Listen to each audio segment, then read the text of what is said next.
नमस्कार, मी आपल्या सर्वांचं एसएमए चॅनलवरती स्वागत करत आहे व आपण आपल्या चॅनलवर पहिल्यांदाच आला असाल तर आपल्या चॅनलला सबस्क्राईब करा ही विनंती।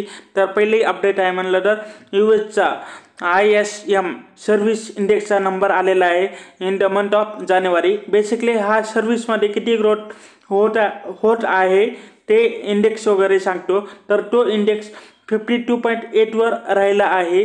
तर हा नंबर 50च्या वर आहे म्हणून हा चांगला नंबर आहे असं वाटत असेल, पण हे फोरकास्टपेक्षा कमी नंबर आहे।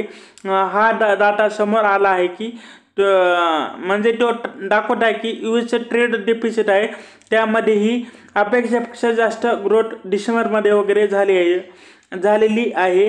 तर हा डाटा यूएस इकॉनॉमीसाठी वगैरे तेवढा चांगला नाही। तर त्यांचे फोरकास्ट 54.3 च्या जवळपास होतं, त्या तुलनेमध्ये ॲक्च्युअली 52.8 नंबर आला आहे। न्यू ऑर्डर्स ही 3.1 पॉईंटने वगैरे ड्रॉप झाले आहेत। बिझनेस ॲक्टिव्हिटी ही कमी जास्त प्रमाणात डिक्रीज झाली आहे। इम्पोर्ट ही थोडे रेकॉर्ड लेवलवर हिट झाले आहेत तर डिसेंबरमध्ये, त्यामुळे यूएसचे ट्रेड डेफिसिट फोरकास्टपेक्षा 25% वगैरे इन्क्रीज झालेला आहे। त्या तुलनेमध्ये एक्सपोर्ट ही काही प्रमाणात म्हणजे थोडं फार कमी झालं आहे एक्सपोर्ट बी। अँड ओव्हरऑल आपलं ॲन्युअली गुड्स अँड सर्व्हिसेसचा आपलं डेफिसिट वगैरे वाढत आहे, जो की 2023मध्ये $1.2 ट्रिलियन होतं। तर तेव्हापासून लगातार यामध्ये ग्रोथ वगैरे दिसत आहे। आणि तसेच यूएसचे जे प्रेसिडेंट डोनाल्ड ट्रम्प यांच्या हे वगैरे कन्सिडर करत आहेत की यावर ब्रॉड बेस्ड टॅरिफ यावे, त्यामुळे यूएसच्या लॉट ऑफ बिझनेसला वगैरे एक फायदा वगैरे होऊ शकतं, त्याला प्रमोट करू शकतात ते। आणि इलिगल इमिग्रेशनवरही ते काही कमी होण्याचे वगैरे त्यांना अपेक्षा आहे। अँड एक level global trade playing field बनेल अशी त्यांना अपेक्षा आहे।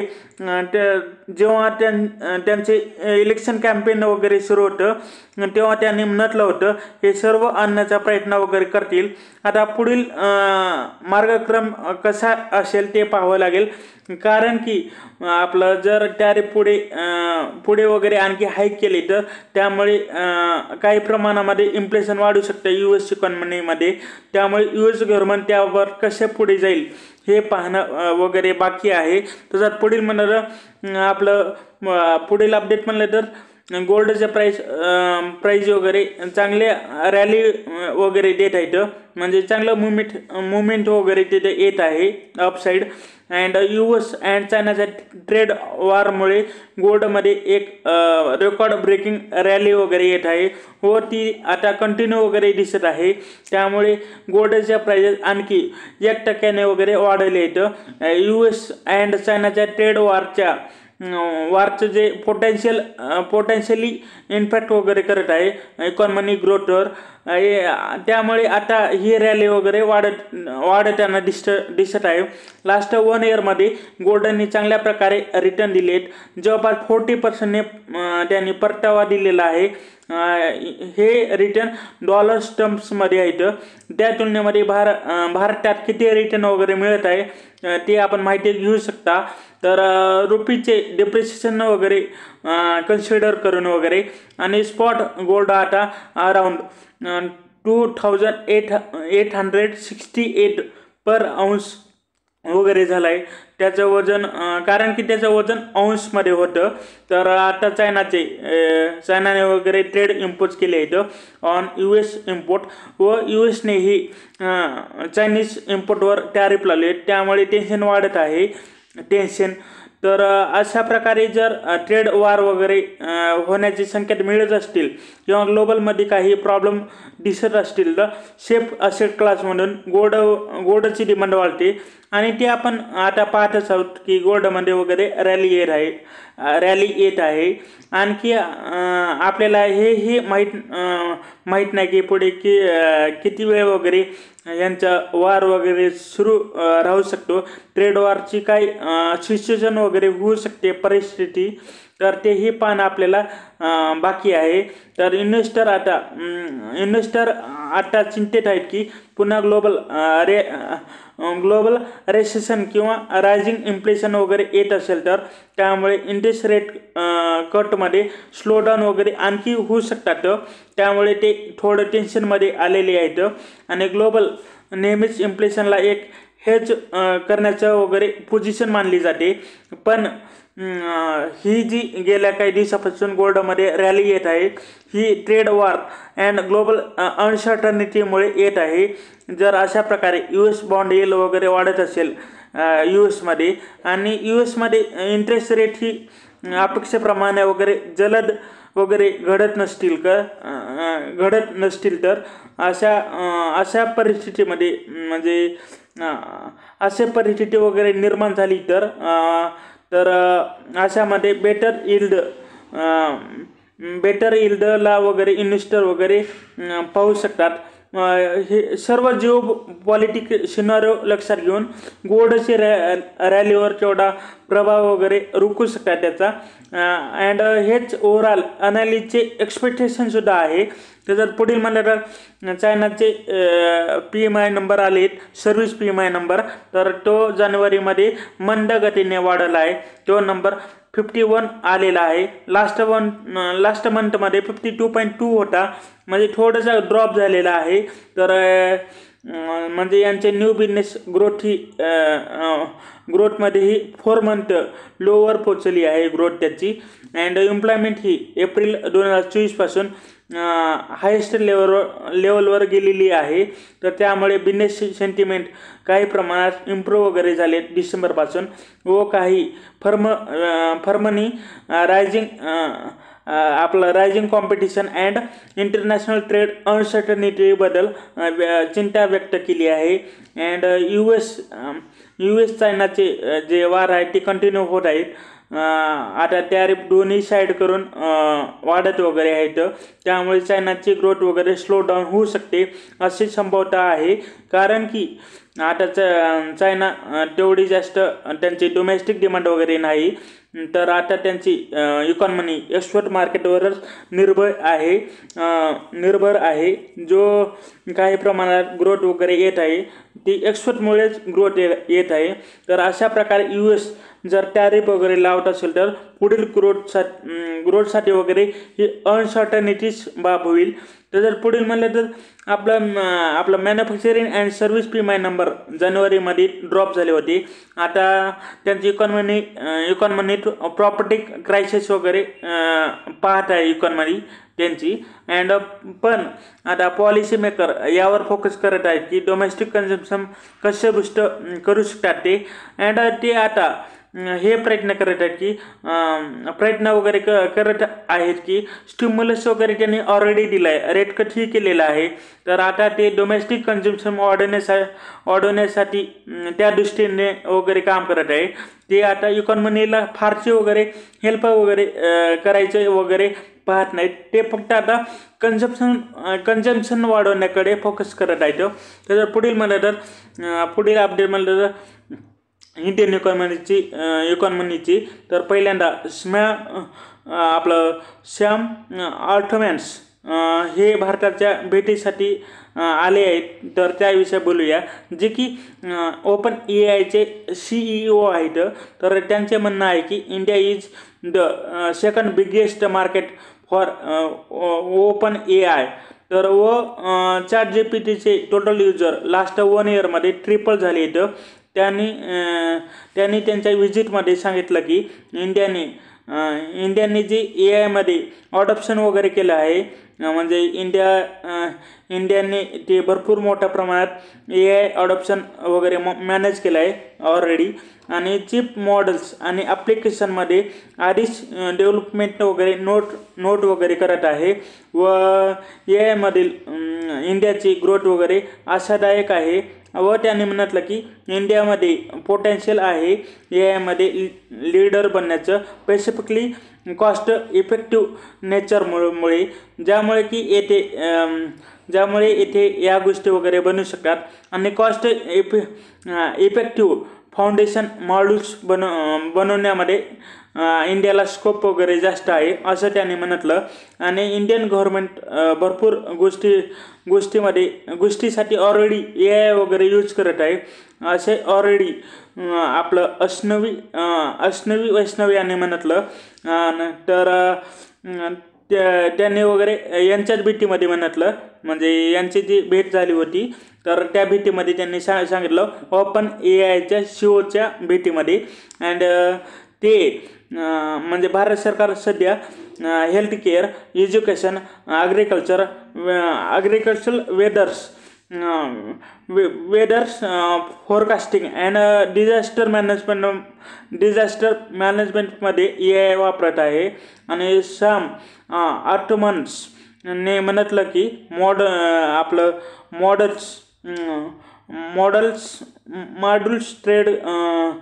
मॉड्यूल्स वगैरे ट्रेंड करणे खूप खर्चिक प्रकरण वगैरे असतं, म्हणजे खर्च जास्त लागतो. अँड त्यांनी आणखी क्रिएटिव्हली ॲडव्हान्स मॉडेल्स वगैरे बनवले इंडियाने. तर इंडिया या ए आयमध्ये इनोव्हेशनमध्ये लीड वगैरे करू शकतो. आणि अश्नवी वैष्णवजींनी म्हटलं की जे आपल्या इंडियानं वगैरे स्पेस मिशन वगैरे केले आहेत इस्रोचे, तर त्याचप्रमाणे आता ए आयची डेव्हलपमेंटसुद्धा करणार आहे ऑदर कंट्रीच्या कमी तुलनेमध्ये, म्हणजे कॉस्ट एफिशियन्सी चांगली आहे.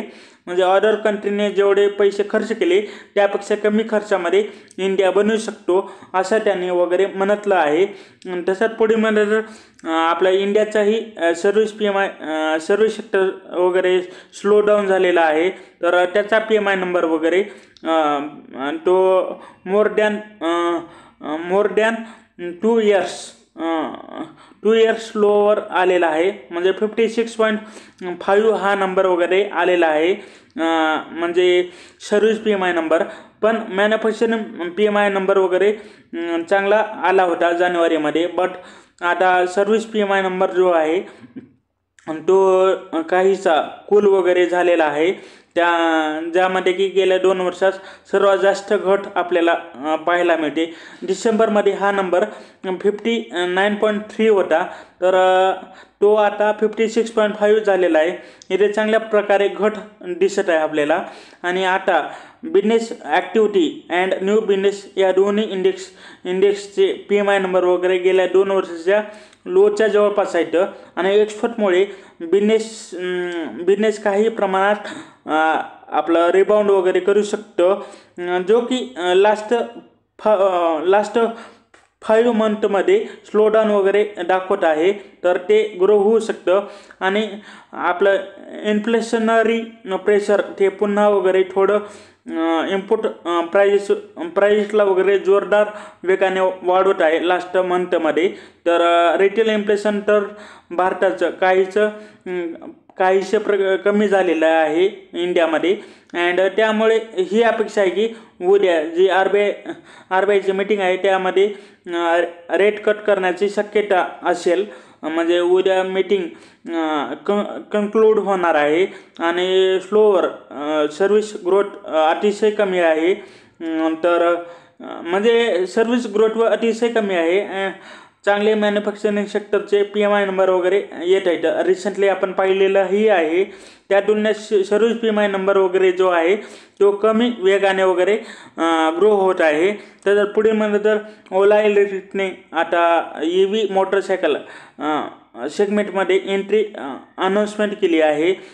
त्यांनी रोडस्टर X सिरीज वगैरे लॉन्च केले, ज्यात 5 व्हेरियंट्स वगैरे असतील. आणि 75,000पासून त्याचे प्राइजिंग वगैरे स्टार्ट होईल. आणि कंपनीने म्हटलं आहे की त्यात वेगवेगळ्या बॅटरीज मॉडेल्स वगैरे असतील with different range. It's start from 75,000 to almost 1,55,000 rupees.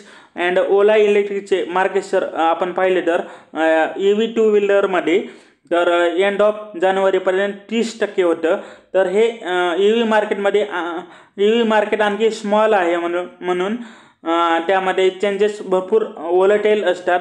म्हणजे त्यामध्ये प्रत्येक महिन्याला खूप तीव्र प्रकारे फरक वगैरे दिसून येत असतो आपल्याला. आपण पाहत आहोत की ओला लिस्टिंग नंतर भरपूर ॲग्रेसिव्ह झाले. अनेक प्रकारे अनेक व्हेरियन्स मॉडेल्स वगैरे लॉन्च करत आहेत ते. अँड या व्हेरिजेस म्हणजे अलग अलग मॉडेलचे आणि किंवा ओल्ड मॉडेलचे वगैरे काही कंप्लेंट रिपोर्ट वगैरे बरेच येत आहेत. ते आता सर्व्हिस कसे देतात आणि ते कशा प्रकारे वगैरे हे हँडल करतात ते पाहावं लागेल. आता हेही पाहावं लागेल की कंपनी कशा प्रकारे ग्रोथला वळवून आणेल आणि कंपनी आपलं वर्टिकल इंटिग्रेशन उभा करण्यासाठी फोकस करत आहे व ते स्ट्रॉंग बनण्यासाठीही फोकस करत आहे. व जेथे हे EV कंपोनेंट अँड बॅटरीचे प्रोडक्ट्स आपलं प्रोड्यूस वगैरे करतील तर जी की कॅपॅसिटी त्यांची इन्क्रीज करणार आहेत त्यांच्या तमिळनाडू फॅसिलिटीजमध्ये. व ओला सध्या भारतामध्ये 800 स्टोअर वगैरे ऑपरेट करतं direct to customer sale models. आणि तसं पुढे म्हणलं तर कंपनीचा रिझल्ट आला आहे स्विगीचा. तर यांचे लॉसेस वगैरे थोडे वाढले. ऑलमोस्ट 800 करोडनी लॉस वाढले आहेत. आणि ग्रॉस व्हॅल्यू म्हणजे ग्रॉस ऑर्डर व्हॅल्यू या क्वार्टरमध्ये 38% इन्क्रीज झाली आहे. तसेच यांचे लॉसेस तर वाढलेच आहेत पण रिटर्न वगैरे 31% वगैरे म्हणजे रिटर्न वगैरे म्हणजे आपलं रेव्हेन्यू वगैरे 31% वाढले आहेत इयर ऑन इयर. आणि स्विगी एक्सपेक्ट करत आहे की पॉझिटिव्ह ॲडजस्टेड EBITDA अचीव करण्यासाठी बाय Q3 ऑफ FY26 म्हणजे आणखी इथून 1 वर्षामध्ये. अँड हे लॉसेस वाढवण्याचे कंपनीने कारण सांगितले आहे की त्यांनी कॅपेक्स वाढवला आहे warehousing and dark store इन्फ्रास्ट्रक्चरमध्ये. अँड त्यांचे जे त्याच्याच प्रोव्हिजनमुळे यांचे ओव्हरऑल लॉसेस वगैरे वाढले आहेत. आणि काही इनशॉप रिलेटेड चार्जेस ही वाढले आहेत. प्लस जे आपलं अप्लाय स्टॉक ऑप्शन प्लॅन्स वगैरे असतात त्या रिलेटेड ही काही गोष्टी डेबिट वगैरे झाले आहेत त्यांच्या P&L मधून. आणि ग्रॉस ऑर्डर्स व्हॅल्यू 38% वगैरे वाढली आहे. आणि आपलं ट्रान्झॅक्टिंग युजर वगैरे 25% इयर ऑन इयर वाढले आहेत. आणि फूड डिलिव्हरीमध्ये ग्रॉस ऑर्डर व्हॅल्यू 19% वाढले. हे नंबर चांगले आहेत कारण जेव्हा झोमॅटोने रिझल्ट दिले होते तेव्हा फूड डिलिव्हरी बिझनेसमध्ये ग्रॉस ऑर्डर व्हॅल्यू 70% वाढवली होती. त्यामुळे स्विगीने तर 19% ग्रोथ वगैरे दाखवून आणखी मार्केट शेअर अक्वायर केलेलं आहे फूड डिलिव्हरी सेगमेंटमध्ये. परंतु जोपर्यंत क्विक कॉमर्सचे बाब आहे त्यामध्ये आपलं स्विगीने त्यामध्ये ग्रॉस ऑर्डर व्हॅल्यू स्विगी इन्स्टामार्टचा 88% वगैरे इयर ऑन इयर वाढायला आहे. तर जेव्हा झोमॅटोने वगैरे रिझल्ट दिले होते तेव्हा त्यांच्या ब्लिंकिटचा 110% ग्रो झाला होता. त्यामुळे ब्लिंकिट क्विक कॉमर्समध्ये चांगला बिझनेस करत आहे आणि मार्केट शेअर ही इन्क्रीज वगैरे करत आहे. आता दोन्ही कंपन्या वगैरे लिस्ट झाल्या आहेत म्हणून आपल्याला या दोन्हींना कम्पेअर करू शकतो. व या मार्केट म्हणजे यांच्या मार्केट शेअरमध्ये काय चेंजेस वगैरे होत आहेत तेही पाहू शकतो. व स्विगीचं क्विक कॉमर्स बिझनेसमधील ॲव्हरेज ऑर्डर व्हॅल्यू 14% वाढली आहे इयर ऑन इयर. व त्यांनी अराऊंड म्हणजे 96 न्यू ॲक्टिव्ह स्टोअर वगैरे ॲड केले आहेत या क्वार्टरमध्ये. आणि या क्वार्टरमध्ये त्यांनी बोर्ड अँड स्नॅक्स म्हणजे जो यांचा 10 मिनिट डिलिव्हरी सर्व्हिसेस आहे त्यांनी स्टार्ट केले आहेत. बोर्ड्स देखील त्यांनी सुरू वगैरे केले आहेत, जे की 425 शहरापर्यंत वगैरे सर्व्हिस पोहोचवली आहे. आणि स्विगी सिंक्स म्हणून त्यांनी आपले एक रेस्टॉरंट इव्हेंट रिझर्वेशन्सही त्यांनी बिझनेस स्टार्ट केला आहे. आणि त्यामध्येही काही सिलेक्टेड सिटीमध्ये वगैरे ते चालू केले, त्यामध्येही चांगली ग्रोथ येत आहे. हे काही अपडेट त्यांनी क्वार्टरली रिझल्टसोबत वगैरे प्रोव्हाइड केले आहेत. तर पुढील म्हणजे तर आपलं इन्फो एज, तर कंपनीचे ओव्हरऑल नंबर जे आहेत ते चांगले आहेत. कंपनीचा रिव्हेन्यू पाहिलं तर जवळपास 15% वगैरे वाढलेला आहे. तर ज्यात म्हणजे तर कंपनीने आणखी केलेलं आहे की 1/5चं शेअर स्प्लिट अनाऊन्स केलं आहे. त्यांनी रेकॉर्ड डेट वगैरे आणखी सांगितली नाही. ते शेअर होल्डरच्या अप्रुव्हल नंतर वगैरे ते डेट वगैरे डिसाईड करणार आहेत. तर जर पुढील म्हणलं तर ते यांचं जे प्रॉफिट आहे 6.25% डाऊन झालेलं आहे इयर ऑन इयर पाहिलं तर. अँड त्याचं कारण हे त्याने सांगितलं की ते एक म्हणजे ऑक्सिजन म्हणजे जे आयटम्स वगैरे आहेत, तर ऑर्डर आयटम वगैरे त्यामधून जो फार्मामध्ये वन टाईम कॉस्ट वगैरे त्यांना दिसली आहे, जी की काही इन्व्हेस्टमेंटचा वगैरे हक्क आहे. अँड आणि ओव्हरऑल यांचं ऑपरेशनल यूजने वगैरे पाहिलं तर मेन बिझनेसेस जे आहेत म्हणजे रिक्रुटमेंट बिझनेस आपलं 99 acres and order business as like जीवनसाथी अँड शिक्षा, त्यामध्येही खूप चांगली वगैरे ग्रोथ दिसत आहे. छान ग्रोथ आहे त्यामध्ये. नोकरी तर या कंपनीसाठी खूप चांगला बिझनेस आहे व त्यामध्ये ग्रोथही चांगली येत आहे. आणि तेथील प्रॉफिटेबिलिटी आणखी इम्प्रूव्ह वगैरे होत आहे. कंपनीचा EBITDA 20% ग्रो झालेला आहे.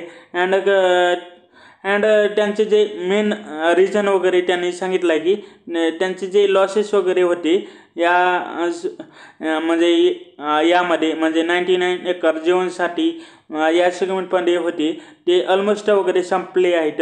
अँड हे सर्व सेगमेंट वगैरे ऑलमोस्ट ब्रेक इव्हन स्टेजवर आलेली आहेत. म्हणजे स्टेप वगैरे त्यांनी म्हणजे टप्प्यातून बाहेर पडत आहे लॉसच्या. तर त्यांचे जे ओव्हरऑल परफॉर्मन्स आहे स्टँडअलोन बेसिसवर भरपूर चांगले आहेत. अँड व यांचा नॉन रिक्रुटमेंट बिझनेस जो आहे तर तोही ऑलमोस्ट ब्रेक इन पॉईंटला वगैरे क्लोज वगैरे केला आहे त्यांनी. आणि 31 डिसेंबरपर्यंत त्यांच्याकडे कॅश बॅलन्स अराऊंड 4,200 करोडची आहे. त्यामुळे यांचे फायनान्शियल हेल्थ व्हेरी स्ट्रॉंग वगैरे झालेली आहे आत्ता. तर शेवटी आपल्या व्हिडिओ लाईक आणि चॅनलला सबस्क्राईब करा. हीच विनंती. हा व्हिडिओ पाहिल्याबद्दल धन्यवाद. थँक्यू.